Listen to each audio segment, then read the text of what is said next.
Welcome to the 1010 Win Studios. We livened it up a little bit. I'm Rob Walsh. I'll be moderating a panel today on AI and how it is supercharging the New York City economy and creating jobs. I want to thank Dime Community Bank, our partners of this forum. Yes, we could put our hands together for Dime Community Bank.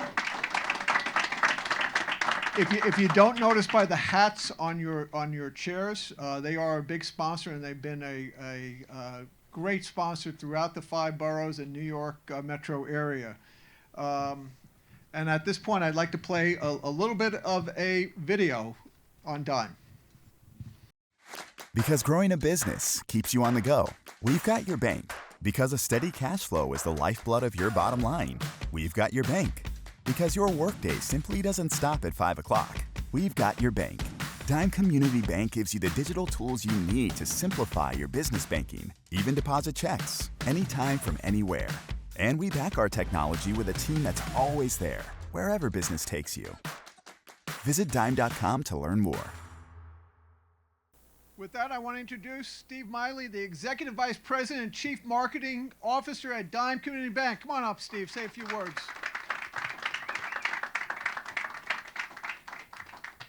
Thank you, Mark. Thank you. Hello, everyone. Thanks for coming out in the rain today. Hey, look, I'm going to make this short. We've got a big panel today. This is a great discussion. I'm going to give you a number, 160. Dime is now over 160 years old. How does that happen? How does it happen that a small bank that opened at the foot of the Williamsburg Bridge in 1864, while Abraham Lincoln was our president, survived for 160 years? We've got your bank. What does that mean? We've got your bank. Without innovation, Dime wouldn't be here. Dime wouldn't be less than a dozen banks older than 150 years old. We have to evolve to survive, just as this city is evolving to survive. Technology drives it. Innovation drives it. And guess what? If it's driving this city, it drives Dime. We are proud to be a sponsor of this program. We are proud to be sponsors of the 1010 Wins universe. It's really becoming a universe, this program. Rob is amazing. Mark Bazinski, everyone, phenomenal. We're proud to sponsor, and we're proud to be in a driver's seat with banks that offer one of the biggest tech stacks to our customers. How? Innovation, technology, to support you and small business so we can grow. The reality is William Grandy, when he opened the doors in 1864, knew that immigrants couldn't open accounts at other banks in the city, yet they're building this city. And who is building this city still today? All of us, right? All of us. So enjoy the panel today. Enjoy the amazing wit of Rob Walsh in this group. I know there's some great lines coming. So thank you. Thank you for the opportunity to be here. Thank you. And Steve, keep growing those jobs in New York, right?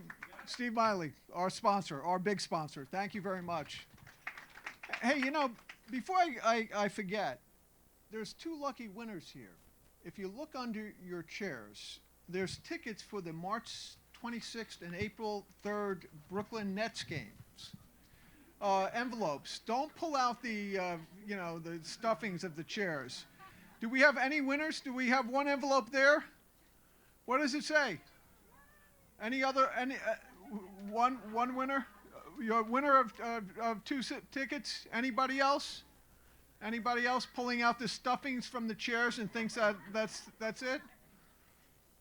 1 winner, 2 winners. Maybe there's one in the empty. Yes, possible. A second winner. Okay, but what game is that? March 26th. I know there's an April 3rd somewhere out there. Believe me. It might be. I think, of course, we put it under one of the seats that was empty. Okay?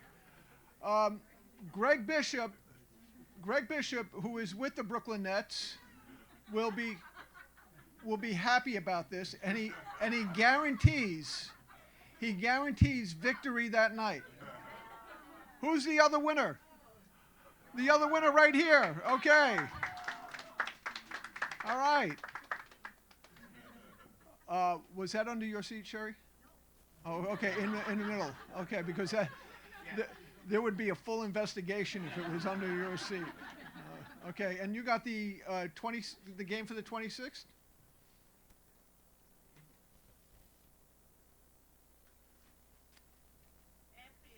April 3rd to the 26th, right? So there we go. We got two. Okay, two winners of tickets. All right, that's great.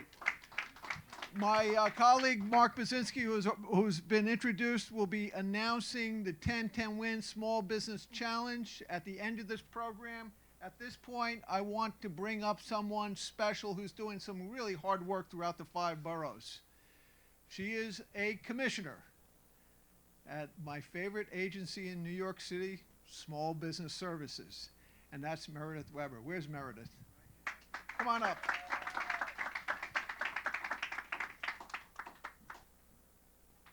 No war stories. None. Oh, okay.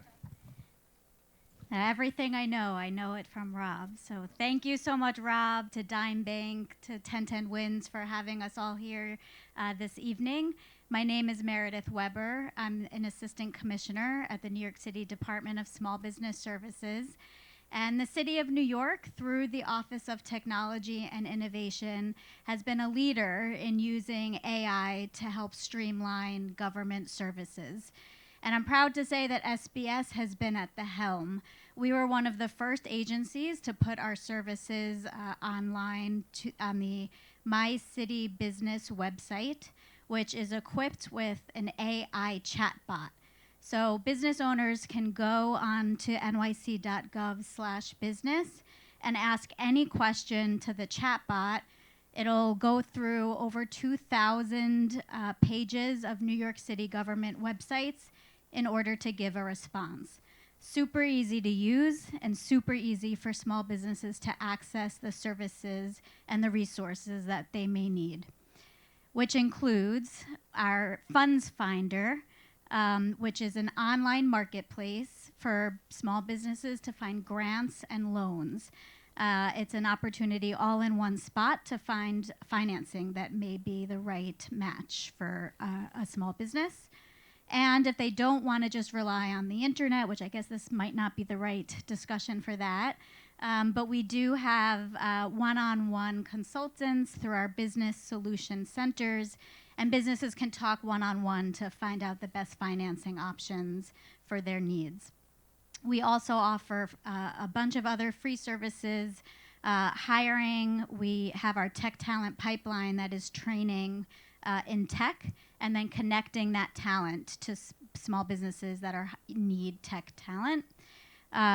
We have, if anyone is opening a new location, we have services to help you expedite licenses and permits, to navigate leases through our commercial lease assistance program.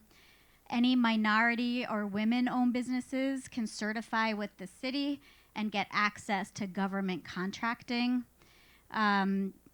Tons of opportunities. So I encourage everyone, you could visit nyc.gov/business, find about all of our services on that website. You can also call our hotline, which is 888-SBS-4-NYC, or visit any of our NYC Business Solution Centers. They're located across the 5 boroughs.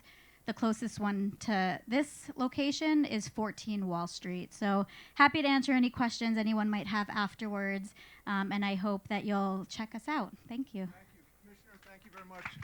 I have one question. If I call this number, will it help me erase my parking tickets? Ask the chat bot. Let's hear it for the commissioner. As we could see in city government and throughout New York City, the economic development playbook is changing pretty quickly, and that's a good segue into our panel tonight. Let me call up our panel. Cecilia Kushner is the Chief Strategist Officer with the New York City Economic Development Corporation. Come on up. Andrew Richey, the founder and CEO of Civic Hall. And yes, the tallest man in the room, Commissioner Greg Bishop, the Executive Director of the Brooklyn Social Justice Fund. Yes, he had a duck. Oh, this is great. What a great panel. Let's hear it for our panel, and let's start. Cecilia, you've been at it for now. I was at one of your events at EDC headquarters. Could you give the audience a little bit of the lay of the land of what is happening in New York City with AI? Yeah, absolutely. So just a little bit about EDC first. We're the economic development arm of the city of New York. So our job is to grow and diversify the city's economy. So first off, AI is entering New York in the background of a very strong recovery from COVID. A few stats that we love to share. We have today the most jobs that we've ever had in the entire city history at 4.8 million jobs. So it's a remarkable recovery. We have the highest labor force participation of the city since 1976. And I think my favorite stat is that 1 in 8 businesses that you see in New York today was created in the last 12 months. So entrepreneurship is very much back and strong. Tech has been a huge part of the recovery of the city and the strength of the city's economy over the last 10 years. We have about like 360,000 people, about 77% of the economy that's working in tech today. And what's really interesting about New York City's tech economy is that it's extremely diverse. So we have some of the big tech firms like the Amazon, the IBM, the Metas, the Google, the OpenAI now, which we just welcomed just a few months ago in New York. But we also have 25,000 startups. So we have the big, the small, and everything in between. And AI is the new chapter of this tech transformation that's coming into New York. We believe that New York City is the capital of applied AI. This is where large language model and technology is going to meet the largest economy in the country and the 10th economy in the world. And where a lot of AI innovators are coming to apply their solution to real life problems. And because we have every single industry here, every AI solution is going to have to be in touch with New York and to be in touch with New York City businesses. And so we're very bullish in the role that AI is going to play in continuing to grow and diversify New York City's economy. I was surprised by some of the numbers when you start talking about AI and the number of startups, the number of employees that are involved in AI now. Can you talk a little bit about that, and where is this happening? Yeah, that's right. I mean, we just issued a big report in January that's called the New York City AI Advantage. And so part of what we did is looking at the data and also talk to the entire tech and AI ecosystem in New York City. So we have today about 40,000 people in the metro region who have like AI-ready skills. Just last year, we graduated about 13,000 people with AI-ready skills from New York City-based university as well. We have about 2,000 AI startups like right now in New York City. And we are the second largest VC center for AI spending. Which is a huge part of why AI is also happening in New York City. Is we are now a huge venture capital for the country. So we have about 1,200 VCs just located in the city ready to make AI investment. And one of the things we like to look at EDC is the number of LinkedIn posts for jobs. And right now we lead right after San Francisco for AI jobs. And so we're just seeing the jobs coming here, the money coming here, the startups coming here, like that wave really has started. Andrew Shea, who has not in this room been to Civic Hall? You could raise your hands if you have not. Okay, there's one hand, maybe 2, 3. Okay, this is okay. Okay, I'm not going to call any more people out. All right. One of the jewels of New York. And I see a couple of bobbing heads, on that in terms of what they are doing in terms of training the next generation. The brainchild comes from Andrew Shea, the founder of Mouse and one of the great visionaries of New York. Now, with that build-up, if people haven't noticed, we're in an election year, right? We're going to see some changes, maybe at City Hall, in the agencies. What does New York need to do to keep this momentum going? And what are you doing from the private sector? Well, Thank you for that introduction, Rob. So just building on what Cecilia already said, this is an extraordinary opportunity for New York, not only for small businesses, but also for Fortune 500 companies that are all converting their businesses to the AI moment. In fact, many people don't realize this, that the companies that have been famous in New York for years, the Fortune 500 companies, are actually digital businesses. You know, Citibank is a digital business. The New York Times is a digital business. And so when many people compare New York to Silicon Valley, they are looking for the Googles or the Facebooks or the Microsofts or the Amazons to try to understand what's big tech. But the reality of it is that all of New York City's major corporations are now big tech. And that's changed the ecology of the ecosystem of technology in New York, where small startups are actually not necessarily trying to become the next Google, but are actually getting purchased or making partnerships with a lot of the Fortune 500 companies and building their businesses. That creates huge opportunities, but also huge challenges, particularly to your point about the digital skills training that's necessary, because coding and the typical skills that we all believed were important for the tech industry to grow and for people to be able to participate in the tech industry have now changed, where coding and basically digital marketing is now being handled to a great deal by AI. And so the digital divide, which in the beginning when I started Mouse back 30 years ago, wiring public schools, then became digital skills training and now has become AI training. And so it behooves the city of New York to develop policies that not only help small businesses, but also help people from what I like to call underestimated populations have the ability to learn these technologies and then compete for jobs in the next 10, 15 years. You know, as Meredith was talking about what SBS has done, I think back of conversations I've had with you on big ideas.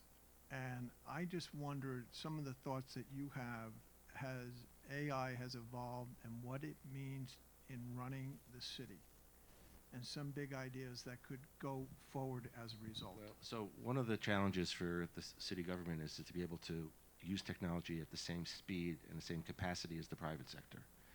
And the city, of course, isn't the same as a business, because the city can't just release any technology. They have to make sure that it works properly, that there are all the safety issues associated with it.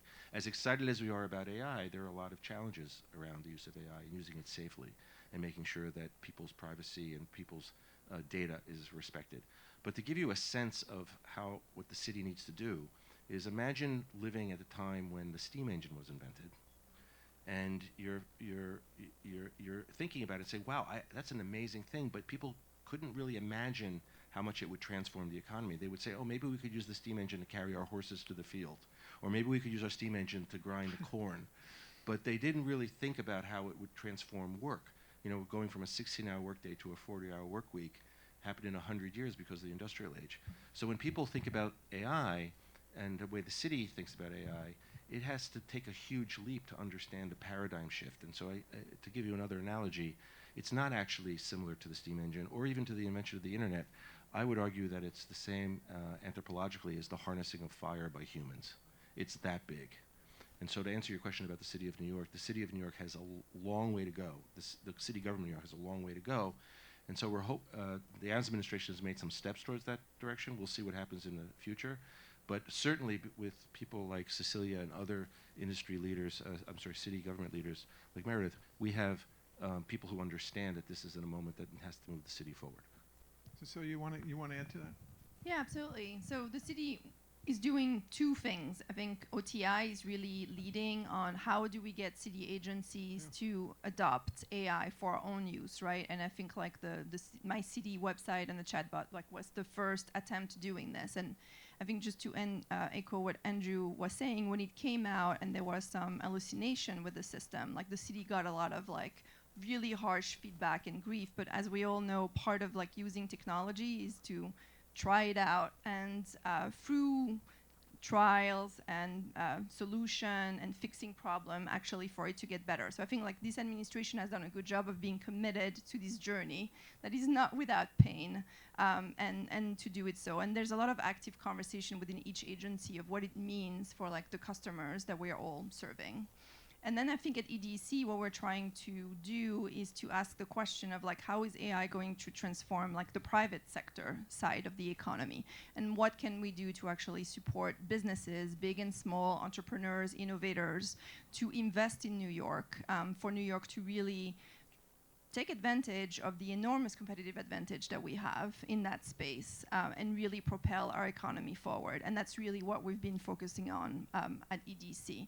And so, as I said earlier, like, it's our belief that we are going to be the global capital of applied AI, that it is going to create a tremendous number of jobs for us, and that every single industry and every single company that is here right now, we know, is engaged in the same type of conversation that government is engaged in, which is, what is the AI solution I should buy for my business to make me more efficient?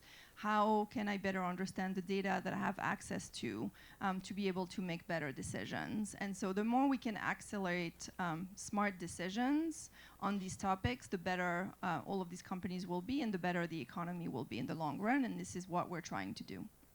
Greg, you're back from Austin for a big conference, South by Southwest, and I just want to read something from Crane's.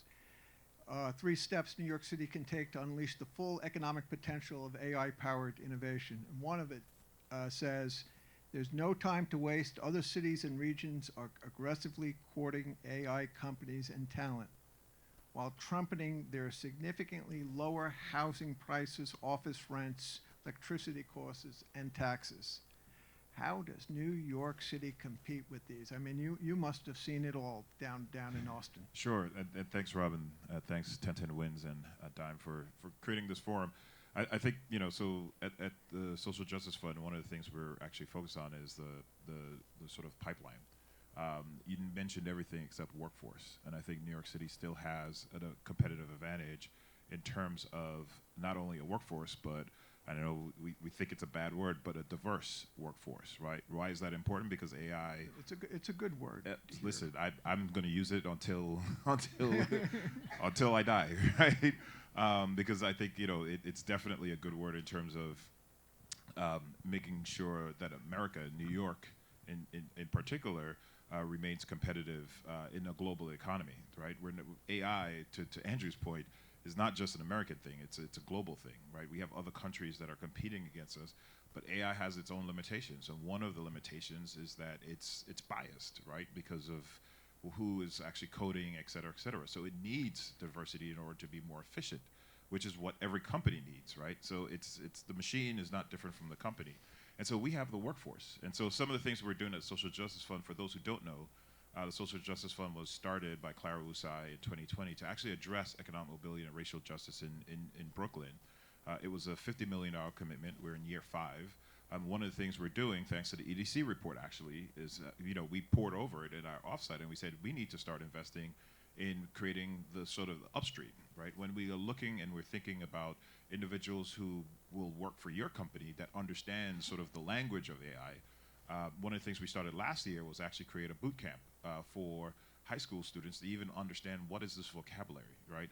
I actually go back to my upbringing, you know, a kid in Flatbush when I was dealing with, you know, I was in school learning COBOL and Pascal, but in the real world, it was C++, right? It was JavaScript. And so I am now, you know, removed from government. I'm sorry, Cecile, but I'm a little bit skeptical on whether government or even academia can keep up with what is happening. Like, you need sort of like the boot camps, you need the things that are not sort of regulated by the lawyers to be as, you know, as grassroots as possible and be as flexible as possible. So one of the things we're trying to figure out is how do we give high school students access to these tools to just play around with? And we are, you know, sort of examining that. One of the things we're running into is you know, if we wanted to give high school kids access to technology, DOE must approve, right? And that is a obstacle in terms of being flexible. So I think, you know, that Crane's report talks about, like, government needs to figure out a way to be flexible in creating an opportunity for people to actually play around with these tools without holding the city liable for these things. This all goes back to lawyers. I don't know if you disagree with me. What is your sense? And I want to get back to you. Do you think it's drilling down to small businesses? AI or the AI. Yeah, I mean, I think that people who are, people are experimenting with it. Yeah, absolutely. Is there anybody in this room who hasn't used ChatGPT? Clearly, everybody is experimenting with it. I mean, these tools are evolving. People are playing with it. For small businesses, there are amazing rainbow of different kinds of tools, marketing tools, writing tools, social media tools. So if you're a small business, it behooves you to practice and experiment, and you don't have to spend a lot of money doing it. A lot of this stuff is available for free. And to Greg's point, experimentation is really, really key, and the education system is an example of where sometimes the bureaucracy gets in the way. I would postulate that within the next 5 years, every single student in New York City will have a 24/7 tutor at their side, tuned to the way they learn, connected to all kinds of learning resources, and their parents and their teachers, and is going to transform the way we think about public education. Yep. This technology is moving really, really fast. So for small businesses, if you're not experimenting and trying to learn about AI now, you're doing yourself and your business a disservice. I think a practical example, and this is why we looked at the upstream, is that if you're a small business, you actually don't need a marketing person, you don't need a receptionist. There's a number of things you don't need, because you could actually experiment with AI and actually have that tool provide you those services.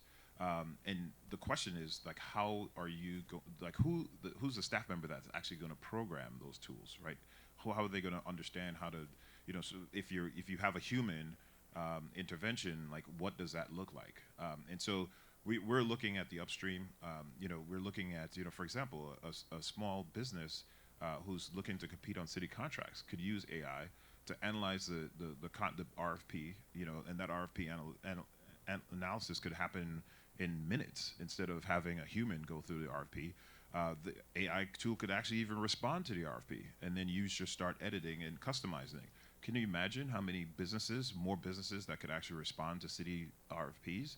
What that would do in terms of opportunities for the city to find more businesses. So there's a huge number of potential for AI to help, power small businesses to get to the next level. It's just a matter of being comfortable with it, and you're only going to be comfortable with it if you have someone that understands it.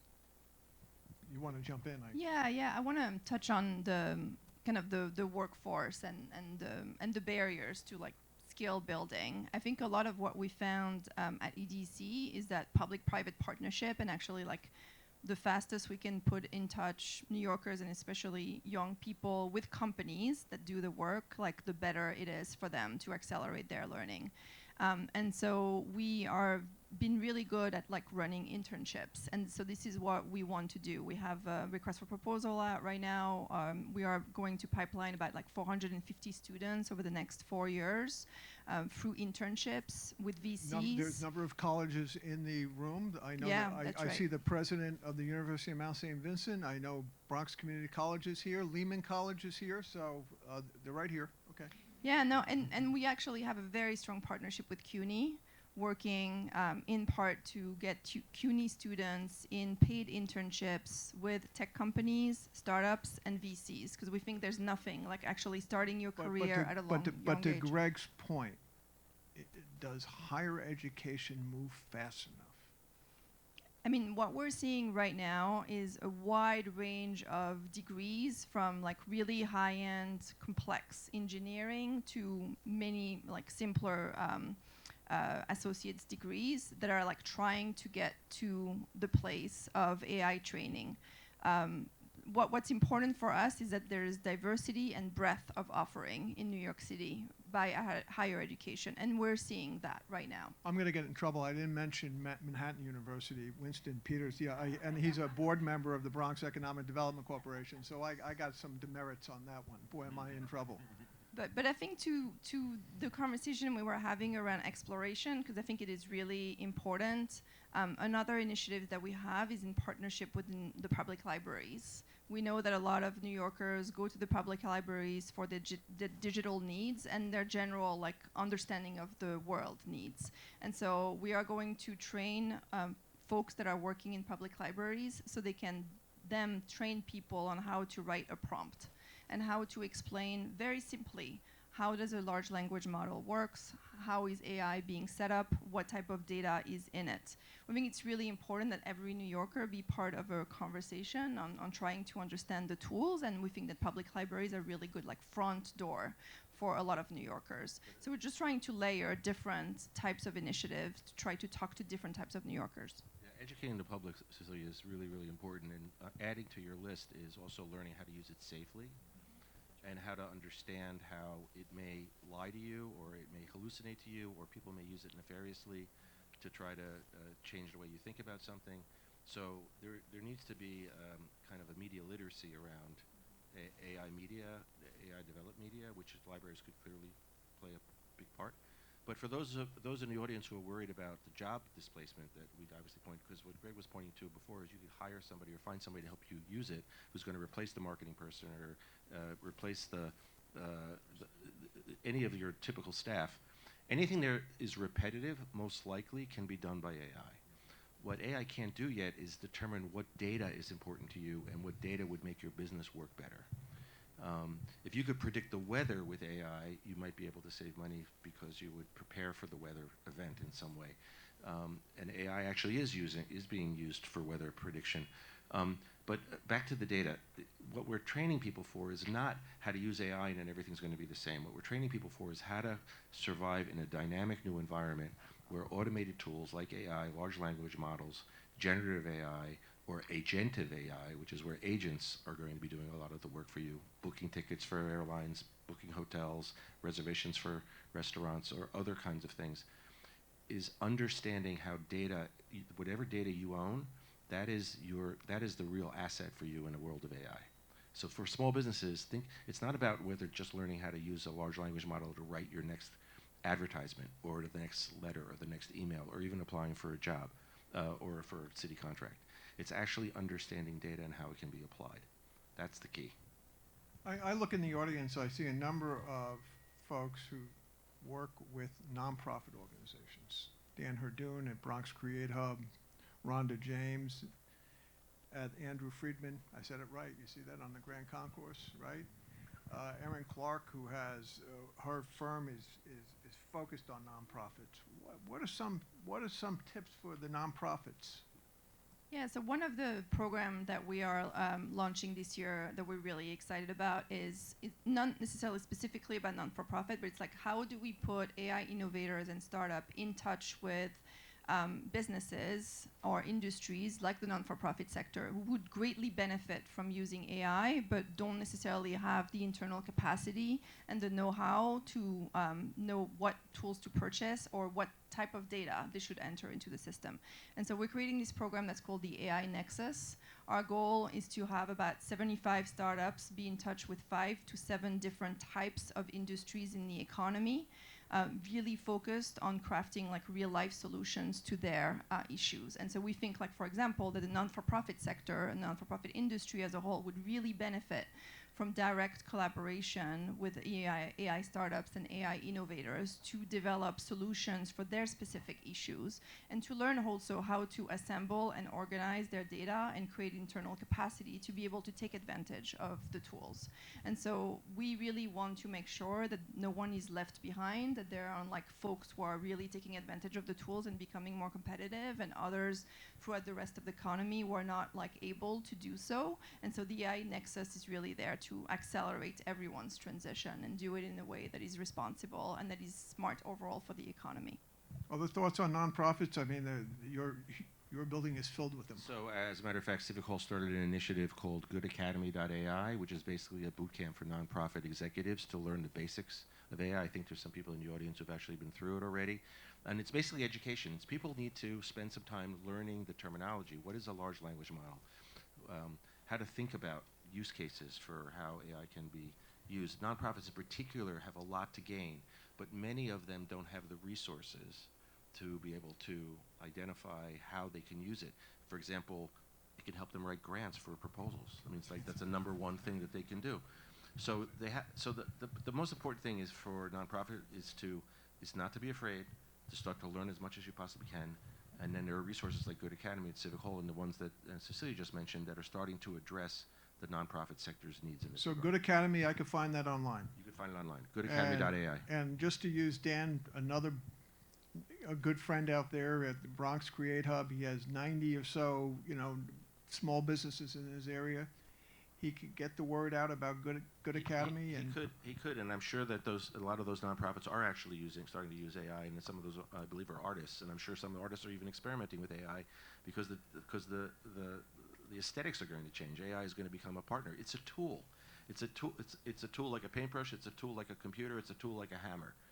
It's only as good as the person who's holding it. It doesn't, by itself, change anything. I am going to stop and take some questions. Mark, do we have an extra mic, or am I running into the audience? We have an extra mic. Yes, no? And here it comes. Hands up. Who has a question, comment, thoughts?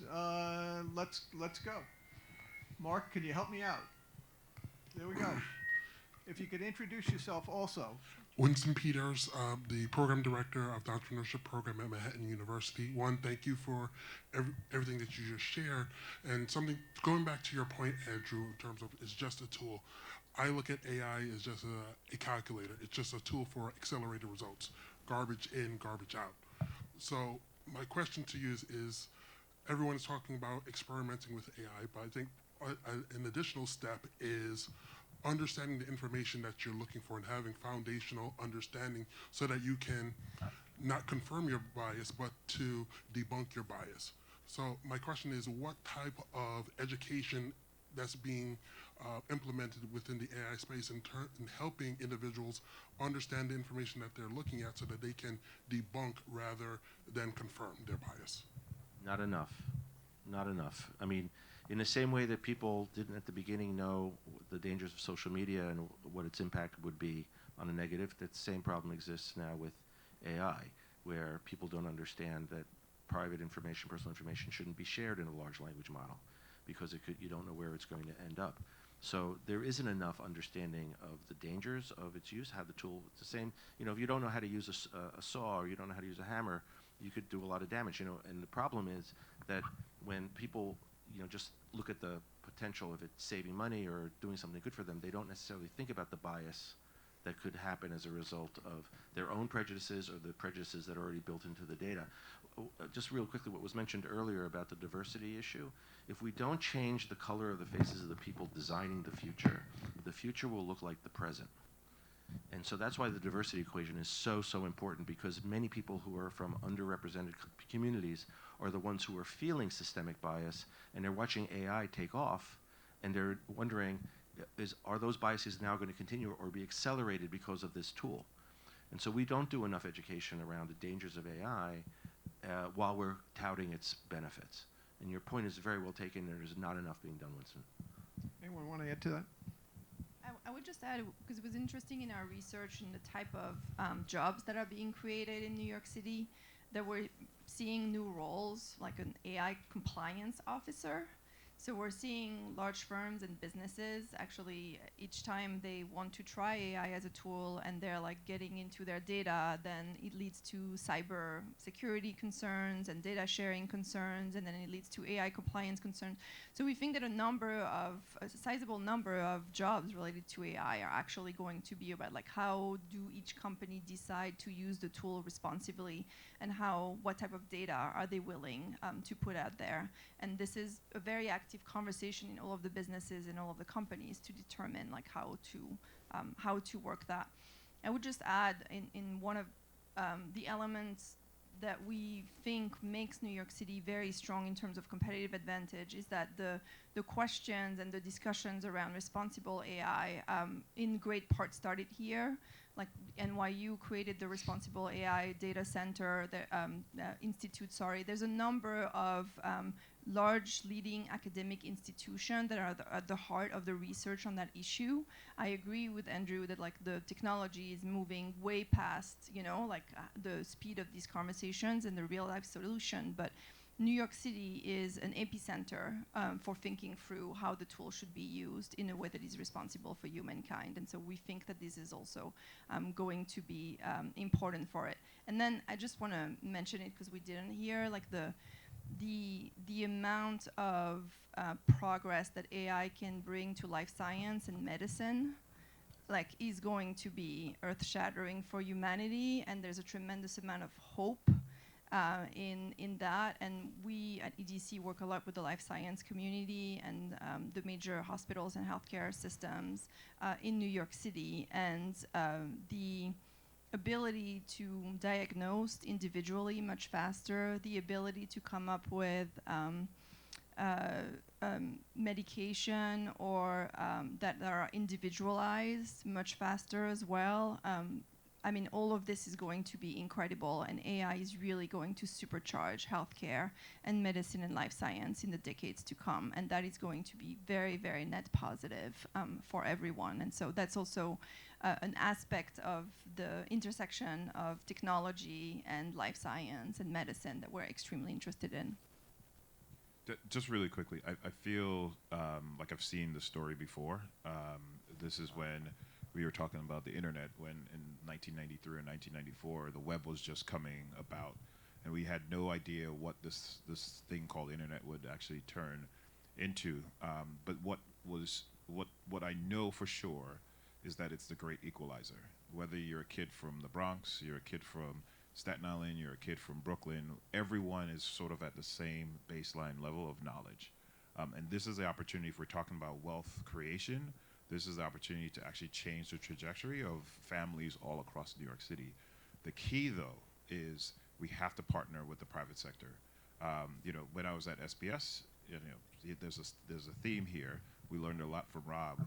One of the things that we created was the tech talent pipeline, where we had industry sit with the academic presidents and talk about what are some of the barriers to ensure that you have the ability to teach these skill sets that Andrew's talking about, that's literally changing month to month. I remember when I was learning HTML, literally every 4 weeks there was a new version coming out. Academia cannot keep up with that, right? If you're in a boot camp, maybe I could keep up with that. But to be honest, you have to have the ability, the access to play around and experiment and figure out if you have the baseline knowledge. And so I think there's an opportunity for the private sector. There's obviously an opportunity for philanthropy, but those are going to be, the private sector and philanthropy is going to be the key drivers first, and then I think academic and government will follow. But I could be wrong. I'm looking at. No, I think you're right. I think like we found there's right now today like 35 different boot camps that give access to AI skills just in New York City. So, and a lot of employers are also hiring to train directly. And so we're seeing the private sector, which is generally where innovation and change always occurs in New York City's economy, kind of driving the train, and we're there to support it. That was the most thorough answer to a question that I've ever seen. Who's got the next question? John Healy here. I'm a podcast called It's Good to Talk. My comment has been inspired by Greg, actually, there. He touched on something about where I'm going here is like the cost of production. If you take grocery items in a supermarket on a shelf, and I'm not trying to crack the egg problem, but overall, my point is, when you mention like the cost of labor, and if producing the goods on the shelf, the cost of labor is reduced. So like down the road, that should reduce inflation if we take it in a broader sense. So when you go into your supermarket, what you bought, say this year, when you buy next year, because of AI, the cost of production is going to reduce it down. And I'll let Greg answer that, please. So I think, and Andrew mentioned it, it's going to be a displacement of the workforce. The biggest example is when, and I'm going to date myself, we all remember the subways where you went into the subway and you went to the token booth clerk, right? And you bought your tokens from the clerk. Well, guess what happened when the MetroCard came out? All those clerks got retrained to actually maintain the MetroCard machines. And that's what has to happen. If you're a receptionist, I think you should be worried about your job. If you're a creative, you should absolutely be worried about your ability to actually earn a living, because AI will replace those things. And so the replacement cost is that you may not have to hire 2 marketing folks. You may have to just have to hire one person that understands sort of like the AI large language model and knows how to actually program these things. But the cost of that person may actually be the same as two individuals, right? Because the other part of this is that, and I remember this, when I was one of the few folks that understood HTML, the salary that I commanded was much higher. I mean, I was making double what my mom was making, right? And I was 21, 22. So I don't think you're going to save on the labor cost. I think you're going to see a displacement. I don't know, Andrew, if you want to. Just to quickly add, I mean, it took 100 years to go from a 16-hour workday to a 40-hour work week. There was a lot of pain and suffering along the way, but when we got there were all kinds of industries that were born out of the 40-hour work week. Vacations, Disney World, going to the movies, going out, soccer practice on weekends. And we lived in a 40-hour work environment for many, many years. And that started to fray. There was like a contract between the American worker and industry where if you worked a 40-hour work week, you could buy a house, your kids could go to college, and you'd be able to have enough money for retirement. That contract, unfortunately, has been broken. You could argue for a lot of reasons, whether it's our political system or whether it's greed on Wall Street, and people are angry and are looking for a solution. Well, we're about to go through the AI revolution, and we're going to go from a 40-hour work week to a 20-hour work week. And people are not yet ready to understand what that means. I'm okay with that right now. Yeah, that'd be great. But to the larger issue, there are very few political, social, or economic institutions that can deal with that rate of change. So to Greg's point about the efficiency, I think the question for all of us is does this technology empower workers? Does it shift power from the few to the many or the many to the few? And at the moment, what we've seen with the internet and social media is that it's shifting power from the many to the few. And so it behooves nonprofit organizations and leaders of institutions to learn about this technology in order to right the scale so that we have as much good AI as there is possible to fight what might be considered bad AI. Yeah, I just want to address the displacement and augmentation question. So in our report, we did an analysis. We have a research and economic policy team, and they did an analysis of the occupations, right? So the type of jobs that we have in New York City, and looking at all of these jobs, the number of them where we think that AI over the next 10 years, right? We're just like looking at like the very narrow future that's in front of us, could replace those tasks. And we think that's about 5% over the next 10 years. And because a lot of our economy in New York City actually requires a more complex level of decision making that some of the economy we find in the rest of the country, it's less displacement than the rest of the nation. That's about 7%. And so we think, though, that AI will be able to augment most of the jobs that we find in the city, meaning it will bring you efficiency, it will bring you productivity, but it will not be enough to completely replace you if you're outside of those 5%. So on net, we think it's going to be positive. And just to take on what Andrew brought up, we constantly look back at how the economy is changing, and a stat that's kind of remarkable for me is that 80% of the jobs that exist in New York City today did not exist after the end of the Second World War. They just did not. And so it's really hard to be able to comprehend how AI is going to transform the economy, but we know that there's a tremendous number of professions that just do not exist today that will exist tomorrow as a result of this technology. And so what we really want to do is make sure that the most of them actually come here and take advantage of the great talent and diversity and breadth of businesses that we have in New York City. Like, that's the job of the moment. Cecilia, for those folks in the audience who don't know about the amount of work that you've done, the reports that you've mentioned, where would they find that? Yeah, so you can all go on our website, edc.nyc. We publish reports regularly. So we published a really large AI report in January, really looking at like the entire landscape of New York City, also giving a list of all the boot camps and all the universities that are providing degrees today if people want to enter into it. It's all there on the website. And it's all there on the website. Or you could ask ChatGPT to give you a summary of everything that EDC has published in the could last, do that. and it would do that for you very, very fast. That's exactly what I did. Just put that report in there. You had an 80-page report and top lines. You gotta love, well, we're going to take one more question. Who's got it for me? I do. There you go. In the Hi. back. First, I want to say If you could introduce yourself. Oh, my name is Walter Perrier. I'm the Senior Director of the Andrew Freeman Home. So the first thing I want to say is thank you for your comment because you acknowledge the shift that's happening from the many to the few. So my question is, are you familiar with Prometheus, the myth of Prometheus? Who is the Prometheus in this scenario? Because it's clear to me that the language of the gods is coding, right? AI has developed from coding. It's also clear to me that by and large, academia is the pathway to the language of the gods, right? Which is, again, coding. You mentioned JavaScript. I am also old enough to know that, right? So my question is, how do you engage a New York population outside of academia that has a workforce development background, experience, and yet because they will never have access to academia financially, and you mentioned a couple of things when you said nexus, but by and large this conversation is dealing with class and accessibility, and the majority of the population outside of New York is not in that class.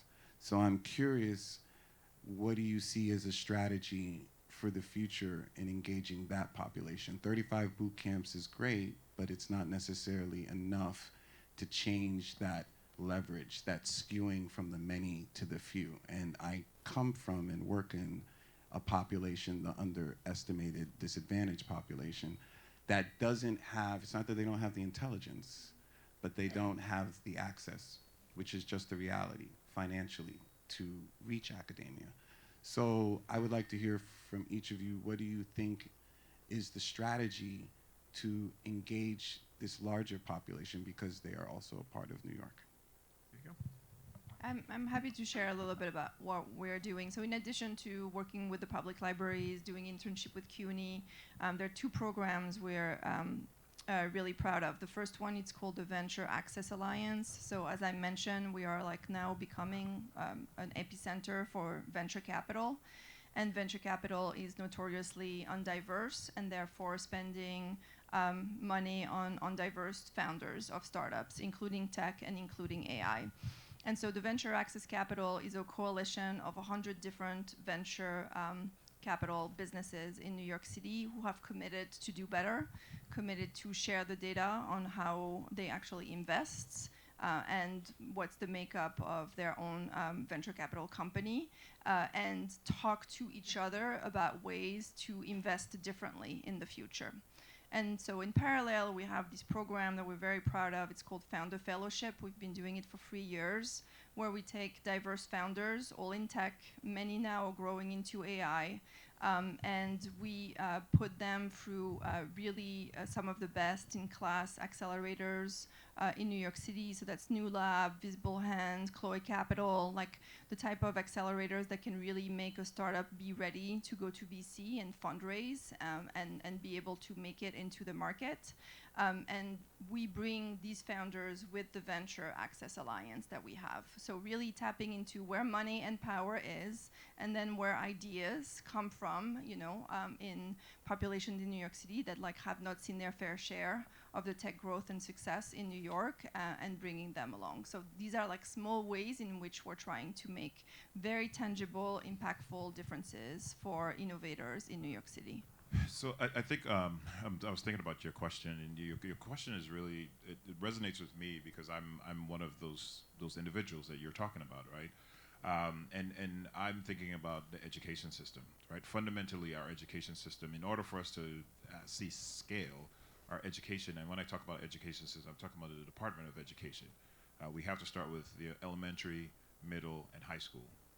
And in order to reach those communities that you're working in, it has to be the public school system. And that's the only way we can do that.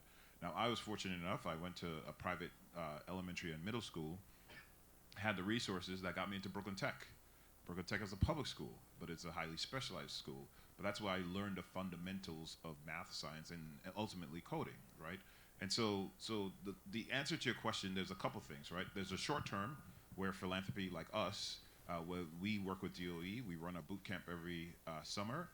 We started with Web3, and we introduced AI last year. And believe it or not, it's a college student that's running the classes, right? Because again, this is all new, but really the schools that we select are schools that are probably in your neighborhood, right? We have some Brooklyn Tech kids, but we also have some kids from Clara Barton, right? We have kids all across Brooklyn. So that's short term, but systematic. We have to look at our education system. We have to figure now, when computer science was just coming out, we had, computer science for all, right? Fred Wilson, again, venture capital, so not venture capital, but philanthropy stepped in and sort of invested in our education system. So we need to see more philanthropy investments in our education system. But short term, we can be sort of flexible and run like, small things at least until the education system catches up. Andrew, you got the final word. I don't know who Prometheus is exactly in this battle, but I do know that I've dedicated my entire life to bridging the digital divide, and the whole theory behind Civic Hall was to create a center where somebody could get off the subway in Union Square, walk into a building, get connected to a digital skills training program for free, and then connected to a job, which would give them potentially the power to change their economic future. And I've lived in New York long enough to know that the institutions that we all work with daily are not doing enough, whether it's the education system or the political system. So I believe that if you give this technology to the people who most need it, they'll figure out how to use it. Yep, that's right. Ladies and gentlemen, Andrew, Greg, and Cecilia, let's hear it for them. Unbelievable New Yorkers making a difference in this city through their work. Just amazing. Greg, I have to dismiss you because you have to be at a Brooklyn Nets game right now. So, I do. And I promised you. Thank you. They cannot, Appreciate it. They cannot start the game without. He is not playing center tonight. Okay, watch the lights, Greg. But Mark, come on up and close us out. Thank you, Rob. Thank you, Greg. Enjoy the game. Thank you. Cecilia and Andrew, thank you very much for your insight. Thank you very much for being here. We want to thank all of you for your participation and your attendance here tonight. What a great, great future we have with AI coming about. We also want to thank Dime Community Bank once again for their sponsorship of not only this event, but being a very, very loyal supporter to 1010 Wins and all of our listeners for the last 10 years. And I wanted to mention that today's program has been recorded, and that will be available for your viewing next week, a week from today, starting at 4 p.m. The URL is on the flyer on your seat. It's 1010wins.com/forum. And in addition, this is a very special day. It's a very special day because this kicks off what used to be called our 1010 Wins Small Business $10,000 Challenge. And because of the loyal commitment that Dime Community Bank has had towards this particular program, starting now, it is now called the Dime Community Bank Small Business $10,000 Challenge, where basically small businesses up to 100 employees within the New York metro area can apply.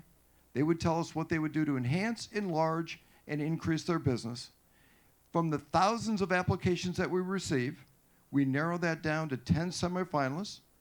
5 finalists come to the studio, and that will be on June 3rd, where they, in front of 3 judges, moderated by our own Rob Walsh, will give their 1.5-minute pitch, 3.5 minutes of question and answers, and at the end of the evening, one company will walk away with $10,000 compliments of Dime Community Bank. As a matter of fact, our second-year winner is here tonight. Preska, is Preska still here? There you are, right in the front. Our second-year winner and back 9 years later is back today for the performance, and her business still alive and well and doing great. Let's give her a big hand, Preska. Ladies and gentlemen, at the conclusion of this program, which is about now, if anyone would like to have a tour of 1010 Wins Studio, I'll be happy to lead that. And on behalf of 1010 Wins, where we say, you give us 22 minutes, we'll give you the world. And more people get their news from 1010 Wins than any station in the entire nation. Thank you and good night.